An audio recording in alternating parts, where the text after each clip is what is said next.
Welcome to the March 20th, 2012 meeting of the Glendale Housing Authority. May we have a roll call, please? Authority members: Friedman. Here. Manukian. Here. Mency. Here. Najarian. Here. Barazian. Here. Weaver. Here. Chairman Quintero. Here. Now we have your report. The agenda for the March 20, 2012 regular meeting of the Glendale Housing Authority was posted on Thursday, March 15, 2012 on the bulletin board outside City Hall. Okay, next. The minutes of the Joint Redevelopment Agency and Housing Authority meeting of Tuesday, January 31, 2012, and the regular Housing Authority meeting of Tuesday, March 13, 2012. I'll move it. I understand Mr. Manukian was absent last week. I will abstain on the March 13th meeting minutes. Okay, with the abstention noted and approved as submitted. Next, please. At item 5 of oral communications, discussion is limited to items not a part of this agenda. Each speaker is allowed 5 minutes. Members of the authority may question or respond to the speaker, but there will be no debate or decision. The matter may be referred to staff through the executive director for investigation and report. Have 2 cards. Richard Espiritu, followed by Aram Kazazian. Good afternoon, Mr. Chairman of the staff. I am Richard Espiritu. I'm once again going to address the issue of the A1 report, which I'm sure everyone has read. This report really addresses the issue of accessibility discrimination. For those of you who have forgotten, the Department of Justice has the authority to investigate, file criminal charges against individuals. One of the issues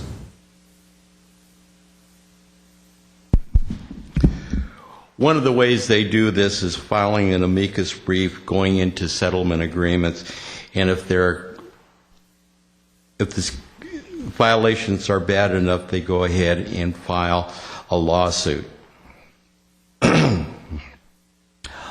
I'm going to submit to the City Council the latest information from the Department of Justice, where they have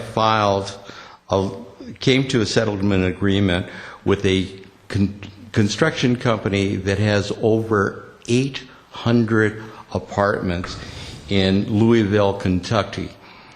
Part of the settlement agreement is they came up with a $255,000 payment to the residents and a $25,000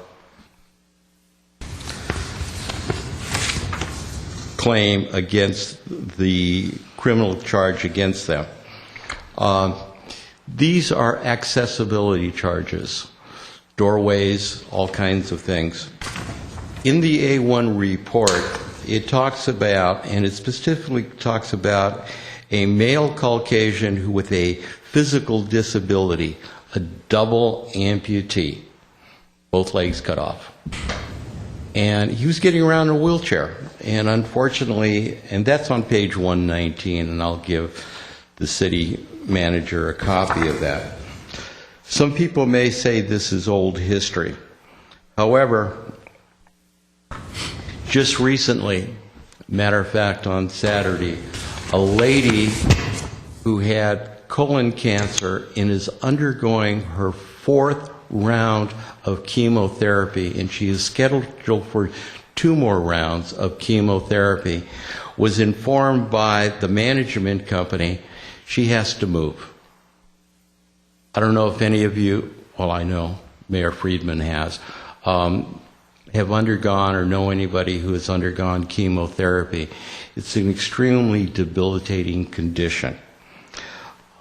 I didn't send her to the Housing Authority because I didn't think this was something that should be done, or they'll take their sweet time about it. So I drafted a letter, and I contacted Ken Carlson, and we're waiting to hear from the management company because if in fact that does turn into a legal case, Mr. Ken Carlson will be more than happy to take this case on pro bono. because this is not something that he looks lightly upon. I'm also very pleased to see the fact that the Alex Theater has gotten some more money. Several years ago, we had a discussion here about the Alex Theater that they did not have to comply with ADA, and I presented the Apollo Theater lawsuit by the Department of Justice where they had to comply with the ADA compliance. And with that said, I'm going to end my presentation. I want to give a copy of the latest report from the Department of Justice to the city manager, and whoever would like to get this, they can get it, and also a copy of page 119 of the A1 report. Okay, that is the City of Louisville Housing Authority, the report that he's submitting to the Glendale Housing Authority. Aram Kazazian.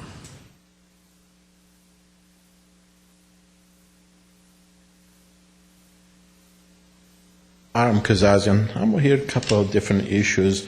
I read on the website regarding all this approvals from the redevelopment agency, all these projects. And I believe that we have about over $50-some million going to go in. I'm not sure. I need to know each one of them how much money the city is going to be putting to get them bailed out of the redevelopment part of it. But the main thing, the Lemley project, I have a question on that. How is the housing? I need to know how is the housing authority involved in the Lemley project? Are they involved or they're not involved? What's the situation on that? Is that a part of the housing authority project or a development only project? What's the involvement on that? I need some questions asked on that. Would appreciate some answers on that. Thank you. Okay, that's the last card. Housing Authority involved in the Lemley project? No, it's not, Mr. Chair. It's a project with the redevelopment agency that now the successor agency will have jurisdiction and authority over. Next, please. There's no business agenda. Are there any authority member or staff comments? I hear none. Move we adjourn? Actually, are we going to recess to close session? Yes. Okay. I move we recess to closed session. Did you read that one item into the record? I have not. Okay. We could Okay, have please it read it into the record. Item 2A is conference with legal counsel pending litigation, Glendale Housing Authority et al. Versus Salim Sarimi et al., Superior Court Case Number BC 460044. I move we adjourn Recess. to Recess. recess to a closed session. And Mr. Chair, just for the record, we don't anticipate reporting out anything on that closed session. Right, thank you. We are recessed. Need a motion.